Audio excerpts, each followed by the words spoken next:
오늘은 균형 잡힌 생활이 아름답다, 이런 제목인데요. 여러분, 이 세상의 모든 것들은요, 서로 다른 것들이 조화를 이루어야 아름답습니다. 이 햅쌀이 아무리 좋아도요, 이것만 계속 된다고 생각해 보세요. 좀 끔찍하잖아요. 밥이 있어야죠. 그래서 휴식도 취하게 되고, 또 다시 떠오르는 태양과 더불어서 희망을 이야기할 수가 있잖아요. 사계절의 순환도 역시 마찬가지예요. 여기 기도자가 있습니다. 이 사람은 하나님 앞에서 너무나 정직하게 그리고 간절하게 기도합니다. 그런데 사람 앞에서는 거짓을 말하고 무시합니다. 조화가 안 된 거잖아요. 여기에 찬양하는 사람이 있습니다. 하나님을 향해서는 가장 영광과 존귀를 돌리며 감사하는 사람입니다. 그러나 사람에 대해서는 무시하고 비난하고 하는 사람이라면 전혀 조화가 안 되는 거죠. 여기에 설교자가 있습니다. 정말 좋은 교훈들을 여기저기서 갖다가 이야기하고 이것이 진리라고 말합니다. 그러나 자신은 행하지 아니하고 시궁창이 속에서 살듯이 부패한 사람입니다. 전혀 조화가 안 되는 것이잖아요.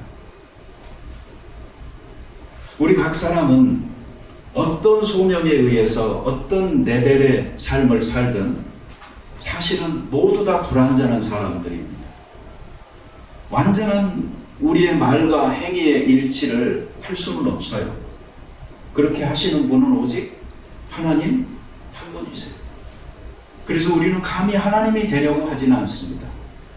그렇지만 하나님을 믿는 자녀로서 우리는 끊임없이 그분처럼 같이 되어지는 방향으로 성장해야 된다. 그리고 이 부름은 모든 크리스찬 누구에게나 동일하게 주어진 것이다 하는 사실을 우리는 알고 있습니다. 그래서 어떤 사람들은 이 믿음의 여행길에서 절망합니다. 벽을 만납니다. 여기까지가 한계라고 두 손 들어버립니다. 예수님을 믿고 따르는 것이 이렇게 어려운 것이었어? 그런 줄 알았으면 내가 처음부터 이 길을 들어서지 말았을 걸이라고 후회조차 하는 사람도 있습니다. 분명히 예수님의 제자로서 자기를 따른다는 것이 쉽지 않은 것이고 하는 것을 희생해야 된다는 것임을 분명히 말씀하셨고 가르치셨고 그 기준을 숨기지 않으셨습니다.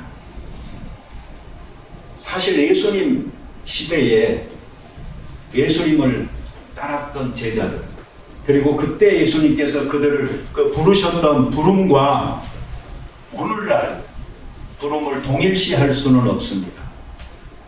구원사적으로 복음의 새 시대를 열어나가야 되는 그 시간에 엄청난 사명을 앞에 두고 정말 중요한 것들을 포기하고 떠나서 예수님을 따라야 되는 그 절대 절명의 결단의 순간들은 분명히 제자들에게 요구되어졌던 것입니다. 그러면 오늘날 그리스도인들은 그로부터 자유로우냐 하는 문제가 생겨납니다. 물론 우리는 모든 사람에게 그것을 요구할 수는 없습니다. 그럼에도 불구하고 그리스도의 그 높으신 부르심은 지금도 존재하고 있으며 어떤 누군가는 그 부르심 앞에 반응하여서 살고 있다는 것을 우리는 기억할 필요가 있는 것입니다.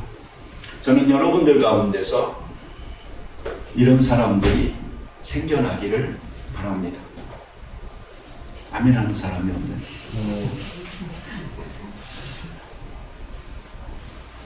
나 말고 다른 누가 그러기를 바라시는 거 아니시죠? 네. 그런 생각은요, 누구나 지금까지 다 해왔어요. 그렇기 때문에 모두의 무책임과 무반응으로 그리스도인들은 살아오고 있는지도 모릅니다. 만약 하나님께서 우리 각 사람에게 이처럼 많은 희생을 요구해야 되는 부르심을 다른 사람이 아닌 나에게 주고 있다라고 느끼신다면 계산하려고 하지 마세요. 다 따져보고 앞뒤 수를 다 재보고 그렇게 하려고 하지 마세요. 그런 사람은 평생을 해도요, 그 주판에서의 계산을 스탑시키지를 못하고 계속 계산만 하다가 자기 인생을 망칠 뿐입니다.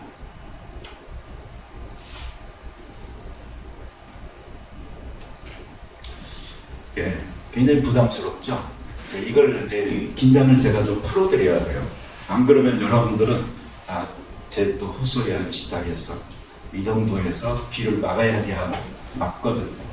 그러니까 약간 이 공기가 좀 새는 안심을 여러분들에게 줘야 될 책임이 지금 저에게 있어요.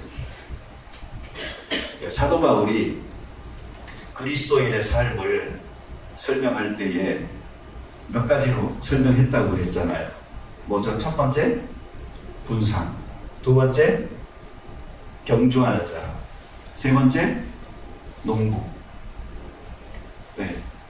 모든 그리스도인이 같은 부르심을 받는 건 아니에요. 어떤 사람은 군사로 부름을 받아요. 어떤 사람은 경주하는 사람으로 부름을 받아요. 그리고 어떤 사람은 농부로 부름을 받아요. 일상적인 삶 속에서 평범한 것 같지만, 그러나 위로 하나님을 경외할 줄 알고 아래로 사람을 사랑할 줄 아는 그런 마음을 가지고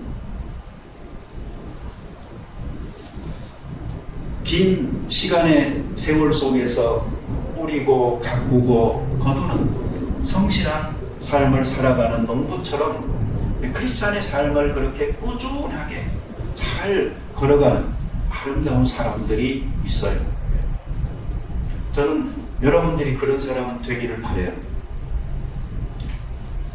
그리고 여러분들 중에 또 어떤 사람, 경주자로 사명을 가지고 이 경주의 법을 잘 지켜가면서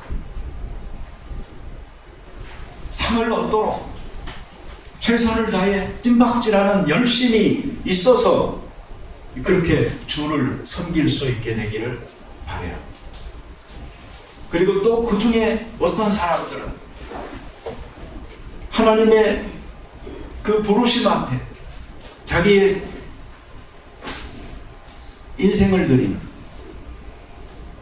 그래서 자기를 위해 살지 않고 포기하고 나를 부르신 자를 기쁘게 하기 위하여서 자기의 삶을 데디케이트 하여 드릴 수 있는 귀한 사람들도 생겨나기를 바라요. 제가 지난주에 숫자를 대충 이야기 드렸죠. 크리스찬들을 이렇게 대충 보잖아요. 그러면 그 20% 그 원리가 교회에도 그대로 적용되는 것 같아요. 뭐냐면 어떤 단체나 보통 8대2라고 말을 해요. 정말 그 단체를 이끌어가는 그 리더 그룹의 사람들은 20%. 그리고 나머지 80%는 그냥 따르는 사람들, 동조하는 사람, 그냥 관심 갖고 있는 사람들. 근데 교회도 그와 크게 다르지는 않는 것 같아요. 8대2 정도의 비율로 아마 그게 나뉘지 않을까 싶어요. 근데 우리 소명교회는 그러면 된다? 안 된다. 왜? 소명교회니까. 그죠? 소명이라는 그 말 자체가 하나님의 거룩하고 높고 영광스러운 부르심이라는 말이니까, 교회라는 말 자체가 부르심이라는 뜻인데 우리는 교회의 교회니까 부르심 받은 자들 중에서 또 부르심 받은 사람들로 성별된 사람들이라는 목표와 사명의식을 가지고 있으니까. 그래서 어떻게 해야 되겠어요? 비율이 변화가 생겨야 돼요. 일단 어느 정도 비율이면 괜찮을까요? 농부는 한 50% 하자고요. 그리고 경주하는 사람들 한 30% 하자고요. 그리고 정말 군사처럼 하나님 앞에 살아가는 사람들 한 20% 하자고요. 그러면은 우리 그거 1차적 목표로 삼고 꾸준하게 좀 경주를 해보고 군사훈련을 해보고 그럴 이유가 될 수가 있을 겁니다.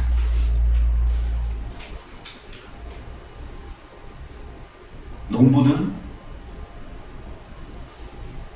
경주자든 군사든 모두에게 공통되는 가장 중요한 특성은 뭡니까? 따라서 합시다. 충성된 사람들은. 네. 사도 바울이 디모데에게 바로 이 교훈을 주면서 너는 충성된 사람들에게 내게 배운 것을 가르쳐라. 그러면 그 사람들이 또 다른 사람들을 가르칠 수 있으리라. 너 복음 안에서 은혜 안에서 강하라 라고 이야기하면서 바로 이런 교훈들을 주셨던 것이거든. 그러니까 농부가 되어도 괜찮아요. 충성되세요.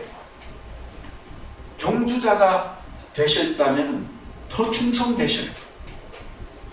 군사라면 더 말할 것도 없이 충성되게 살아감으로 정말 이 하나님의 나라는 넓은 영역 속에서 어떤 역할을 하든 관계없이 하나님께 영광 돌리는 귀한 삶을 다 같이 살아가는 우리들이 되기를 바랍니다.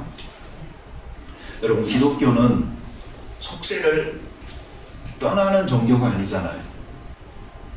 뭐 출가를 해야 되는 종교가 아니잖아요. 오히려 기독교는 세상 속에서 소금이 되고 빛이 되어져야 되는 종교잖아요. 그게 우리의 사명이잖아요. 그렇다면 이 거룩한 것과 이 속한 것, 이거가 성, 속을 너무 구별하려고 하지 말아야 돼. 이걸 사실 담장을 높이 쌓고 선을 분명하게 하고 하는 사람들 속에 있는 그 동기가 숨겨져 있는 다른 게 있을 수가 있어요. 이 거룩한 쪽에 속해 있다고 하는 사람들의 그 문제 중에 하나는요, 자신이 없는 거예요. 자기는 거룩한 쪽에 속해 있다고 생각은 하는데 저쪽 속된 것들 세상과 만났을 때 자신이 없는 거예요. 그렇기 때문에 한쪽에만 자꾸 속해 있고 다른 쪽을 멀리하고 비난하는 그런 두려움이 우리에게 있어서 이 성 속에 선을 자꾸 그으려고 하는지도 모르는 거예요. 그리고 또한 이 속한 세상 가운데 있는 사람들은 또 너무 거기만 있다 보니까 그 거룩한 것을 너무 경원시하고 자기하고 관계없는 것으로 여겨서 아예 포기하고 멀리하는 사람들도 있어요. 그러니 그 경계가 좀 무너지면서 약한 자들이 강한 자들에 의해서 접촉되어지고 품어져서 그들도 거룩함의 아름다움의 영광을 바라볼 수 있고 그것으로 지향성을 가질 수 있는 방향의 전환이 일어나도록 우리가 노력을 좀 해야 돼. 네, 그리고 세상 속에 죄 가운데 빠져서 살아가는 사람들도요, 정말 그 속에서만 만족하지 말고 내가 생각하지 못하는 다른 가치의 세상, 다른 삶의 원리가 작동되고 있는 영역이 있다라는 것을 깨닫고 한번 노크를 해봐야 돼요. 스스로가 좀 추구를 할 필요가 또한 있는 것입니다. 어느 쪽이든 우물한 개구리는 되지 마시고요. 우리가 우렁이의 껍질을 서로 깨고 나오려고 노력할 때에 하나님께서는 이 성과 속에 구별된 세상 가운데 우리를 완전히 분리하여 살도록 하지 않고 그 가운데서 빛과 소금으로 살라고 말씀하셨던 이유를 찾을 수가 있으리라고 생각합니다. 우리 김민정 B 아니고 A 집사님이 지난번 우리 모임할 때에 성경 구절 하나를 이야기해 줬어요. 그게 뭐냐면은 사도 바울이 유대인에게는 유대인처럼, 그리고 이방인에게는 이방인처럼, 그래서 헬라인에게는 헬라인처럼 자기가 이렇게 되려고 노력했다 하는 그 성경 구절을 말씀을 해주면서, 이 전도하기에는 사람들에게 그렇게 좀 비슷하게 이렇게 다가가는 거, 그게 정말 중요한 것 같다라고 말씀을 하셨어요. 굉장히 귀한 말씀이고 가르침입니다. 제가 왜 이 말을 할까요? 그거 하나로 내가 만족할 수 없어서 그 다음 말을 드리려고 해요. 복음을 받아들일 때는 그런 그 접촉점을 위해서는요, 맞추는 게 중요합니다. 그래서 옛날에 보면 교회도요, 열린 예배라는 것을 드렸잖아요. 그래서 완전히 믿지 않는 자들이 왔을 때에 가장 편애할 수 있는 그 환경을 조성하기 위해서 힘썼어요. 그래서 기독교적인 용어를 가능하면 쓰지 않고 일반인들이 쉽게 이해할 수 있는 용어로, 그리고 순서로 바꿔서 했고요. 심지어 이 교회 주차하고 이런 것도 마찬가지였어요. 오히려 교회 멤버들은요, 전부 다 멀리 밖에다가 차를 세우고 오라고 하고요. 교회 처음 오는 사람들이 가장 교회 가까이에 가장 좋은 자리에 차를 세우고 교회에 올 수 있도록 하고, 그래서 모든 그 환경을 불신자들이 왔을 때 부담을 안 느끼고 가장 쉽고 친근하게 기독교의 어떤 신앙을 접할 수 있도록 VIP로 모시는 그 최선의 환경을 만들기 위해서 노력을 했었죠. 그런 환경도 참 중요해요. 그런데 그러면서 상실되어져 버린 게 뭐예요? 바로 예배라는 것이 무엇인가 하는 것이 퇴색돼 버린 거예요. 그건 전도 집회인 것이지 예배가 아닌 거예요. 성경에서 말하는 예배는 믿지 않는 자들이 드릴 수 있는 게 아니에요. 믿는 자들이 드리는 거예요. 하나님을 아는 자, 그리고 그 하나님께 감사하는 자, 그 하나님을 높이는 자, 가슴 벅참으로 하나님의 자녀임을 내가 고백하면서 그분의 사랑과 도움을 덧입기 원하는, 그리고 그분께 우리의 부족했던 삶에 대하여 고백하고 하나님의 용서를 구하고 죄사함의 기쁨 가운데서 다시 나이가 회복되어지는 그 시간들이 애매했는데 이 전도 집회로 바뀌어버린 교회들이 많았었어요. 그리고 나중에는 다시 원점으로 돌아가게 됐죠.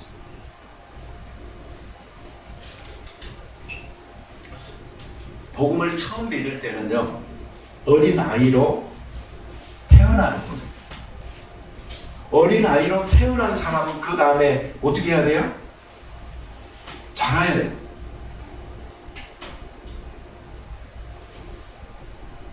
아이가 태어났어요. 너무 좋죠. 근데 시간이 지나도 똑같아요. 자라지 않아요. 그럼 복덩이가 아니고 금심덩어리죠.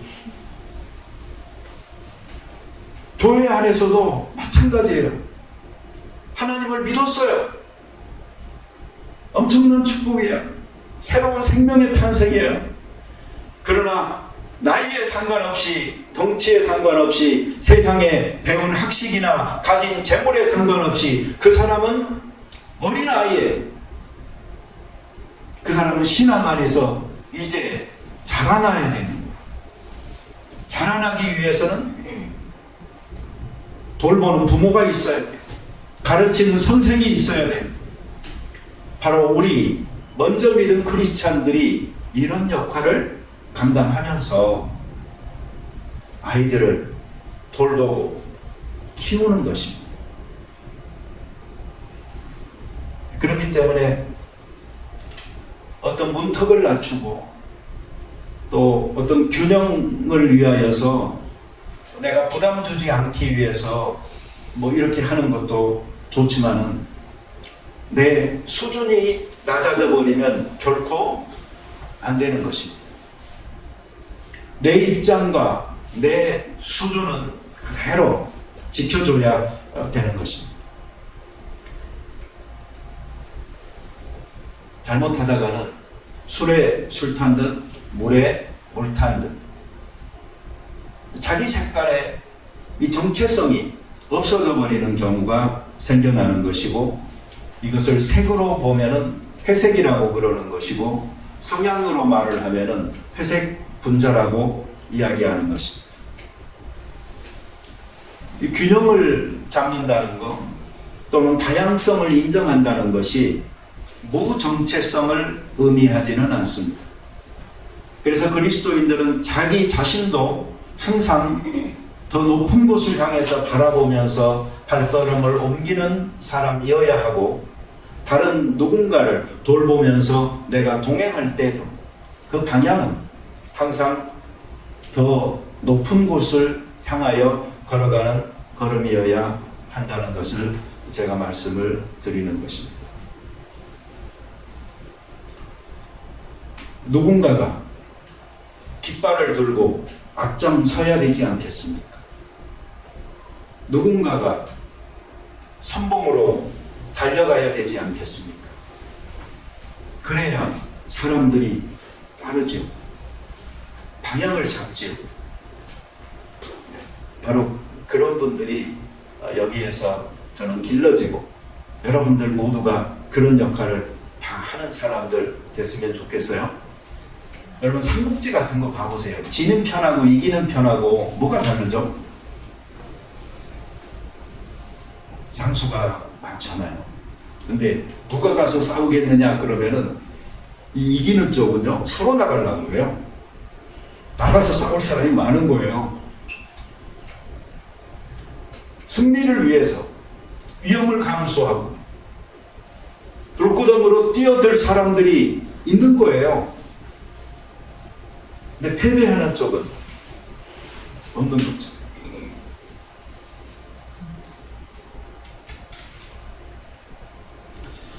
제가 지난주에 믿는데도 왜 삶은 힘들까? 이 제목으로 설교를 했죠. 제가 들어봤어요. 뭔 말을 했는지 이게 딱 쉽게 오지를 않더라고요. 그래서 이 설교 잘못했구나 생각을 했어요.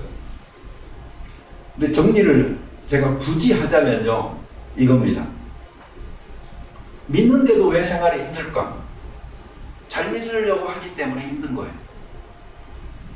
그러면 해결책은 간단해요. 잘 믿으려고 안 하면 돼요. 높은 수준의 신앙의 성장을 절대 바라보지 마세요.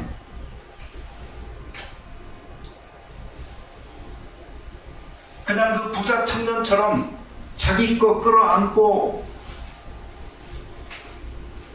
다시 되돌아가 버리면 돼요. 내가 살아왔던 방식이 있는데, 나도 내 나름대로 성경에서 말하고 있는, 그리고 지금 예수님이 말하고 있는 말씀들 내가 지키면서 살아왔는데, 내가 뭐가 아쉬워서 이것들을 다 포기하면서 내가 떠날 예수님을 쫓을 필요가 있을까? 그렇게 하시면 돼요.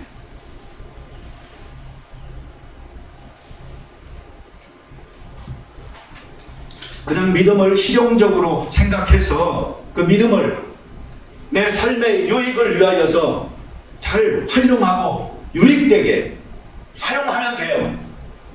그러면 내 삶도 행복한 것이고 믿음도 역사하는 믿음이 되니까 얼마나 좋아요. 그 수준에서 사시면 되는 겁니다.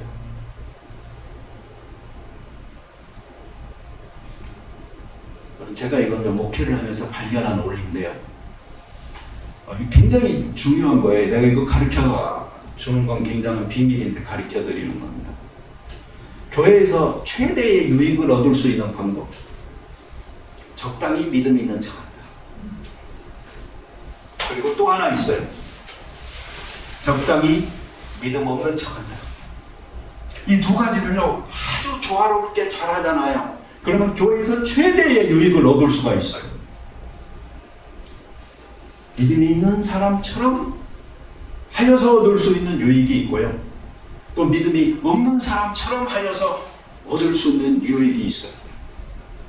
이 두 가지를 너무나 자연스럽게 스위칭하면서요 살아보세요. 이 교회 같은 천국이 없어요.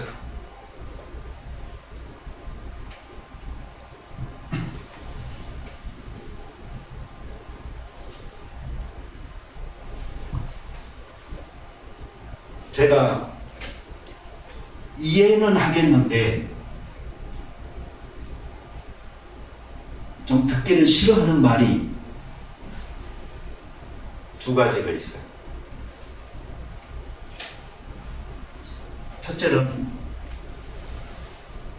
너무 잘 믿으면 손해다라는 말. 나는 그 말을 이해는 해요.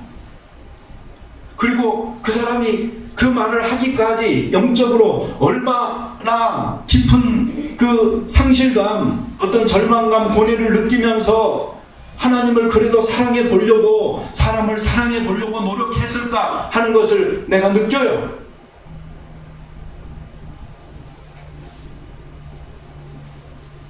믿음대로 살아보려고 하니까 어렵다. 저 이해해요. 분명히 이해해요.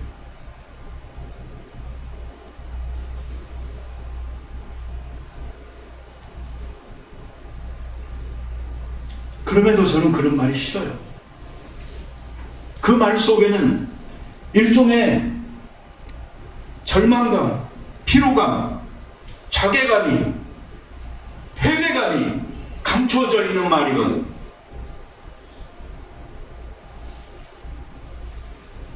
그것은 나는 이 정도 수준이야 라고 고백하는 말이거든. 나는 이만큼 성장을 했는데 더 성장하기는 어려울 것 같아 라는 말이거든요.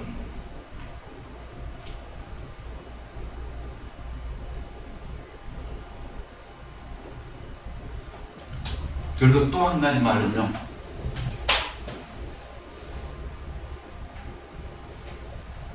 이제 그만 할래라는 말이에요. 완전히 포기해버리는 말. 내가 노력해봤어. 그런데 안 돼라는 말이에요. 이제 더 이상은 안 돼. 더 이상. 바로 그런 말이에요. 그래서 이제는 이쯤에서 멈추고 싶어요. 그런 말이거든. 근데 저는 그런 분들에게 드리고 싶은 말씀이 있어요. 다 된 거예요. 그게 마지막 고비일 수 있어요. 선을 행하다가 낙심하지 말지. 그러면 거두리로. 지금 열매를 거두기 바로 직전인데 선을 행하다가 낙심해버리기 때문에 그 열매를 거두지 못하는 안타까운 일들이, 그런 경우들 저는 많이 봐요. 그래서 저는 그 말이 이해는 가지만 싫어요. 성경에서는 우리에게 감당하지 못할 시험을 하나님께서 주지 않는다고 그랬어요. 하나님께서는 우리를 사랑하세요. 우리의 행복을 원하세요. 동시에 우리의 성장을 원하시고 우리가 많은 어려움들을 극복하면서 정말 믿음의 큰 훈련을 받아서 용사들이 되기를 바라세요. 그래서 우리에게 가끔은요, 내가 상대하기 어려운 스파링 상대를 붙여주는 거예요. 그래서 보다 더 큰 싸움을 내가 준비하여 연습할 수 있도록, 그래서 그런 사람들이 큰 고난들도 헤쳐나가게 되는 것입니다. 내 삶에 정말 어려운 일이 생겼다면요, 그것은 이 어려운 일로 인하여 나에게 절망감을 주고 포기하도록 하나님께서 요구하기 때문에 그것을 지금 내 앞에 장애물로 놓아둔 것이 아니고, 그 디딤돌을 내가 딛고 올라섰을 때 보이게 될 또 다른 차원의 세상을 열어주기 위하여 우리 앞에 두신 것이라는 것을 잊어버리지 말아야 돼요.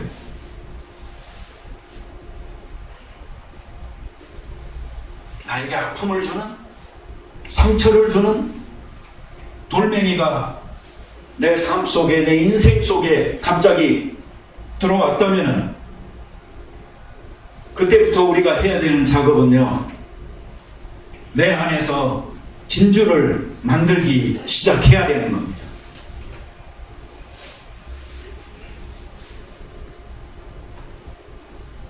왜 그런 줄 아세요?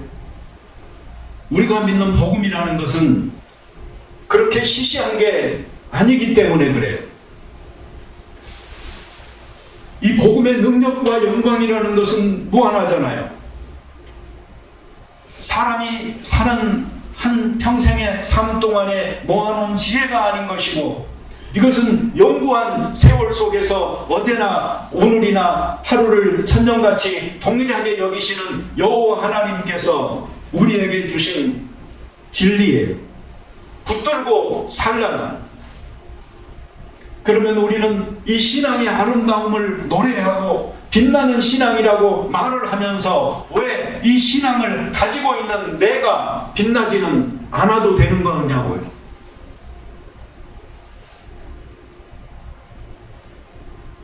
한 가지가 부족하기 때문에. 뭘까요? 행함이. 진리를 알았어요. 진리임을 느껴요. 그러나 내 손, 발에서 멈춰있기 때문에, 믿음대로 살아보지를 않았기 때문에 그 믿음의 능력이 무엇인지를 경험하지 못한 거예요. 그러니 삶의 체험과 더불어서 고백으로 나오지 않는 것이죠. 하나님의 말씀에 순종하여서 그대로 살아보지 않았기 때문에 그 순종하는 능력을 모르는 거지.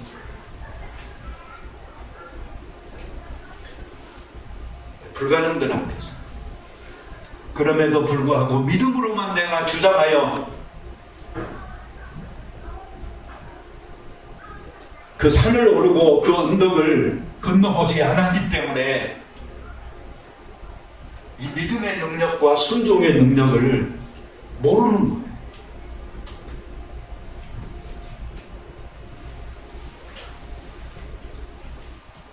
여러분, 이해가 돼야지 하겠다는 사람은 하나님과 맞먹고 있는 거예요. 어떻게 하나님을 이해하시려고요?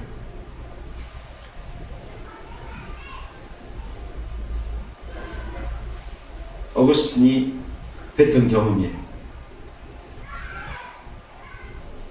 하나님을 이해해 보려고 정말 노력하고 어느 해변가를 거닐고 있는데요, 어떤 한 아이가 모래사장 위에 구멍을 하나 파놓고요. 바닷물을 계속 떠서 거기다가 붓더래요. 그걸 보고 어거스틴이 느낍니다. 저게 바로 나구나. 내가 만들어 놓은 이 작은 웅덩이 안에 저 많은 바닷물을 갖다가 퍼나르면서 이해해 보려고, 담아보려고 어리석은 노력을 하고 있는 내가 지금까지의 그런 삶을 살았구나라고 깨닫는 순간에 그는 하나님을 자기의 작은 두뇌 속에, 생활 속에 가두고 이해하려고 했던 어리석음을 깨달았다. 이 하나님의 말씀의 내용들이요, 때로 우리들에게 이해되지 않는 부분이 있다 할지라도 한번 실행해 보세요. 그대로. 그래야 믿음의 힘을, 순종의 힘을 알게 돼요. 그래서 그 빛나는 신앙이 비로소 내 생활 속에서 빛나기 시작하는 거예요. 그때 내 삶도 빛나게 되는 것입니다. 균형과 아름다움의 조화들을 여러분이 추구해 나가시기 바라되, 그 수준을 낮추지는 마세요. 상부적으로 지향해 나가면서 발전하시기를 바라고요. 점점 더 헌신하는 쪽으로 여러분들이 성장할 수 있기를 바라요. 오늘 읽은 본문의 마지막 말씀이 뭐였죠? 네, 먼저 된 자로서 나중되고 나중된 자로서 먼저 될 자가 많으니라. 그 부자 청년이 돌아가고 나니까요, 베드로는 예수님한테, 예수님, 우리는 전부 다 버리고 떠나는 예수님 쫓았는데요, 우리는 뭘 받을 수 있나요? 이렇게 물었어요.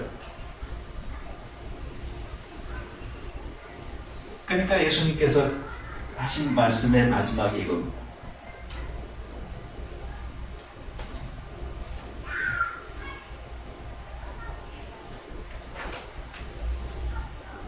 너가 그렇게 많은 헌신을 그리고 결단을 내려서 나를 쫓는다는 건 정말 좋은 일이다.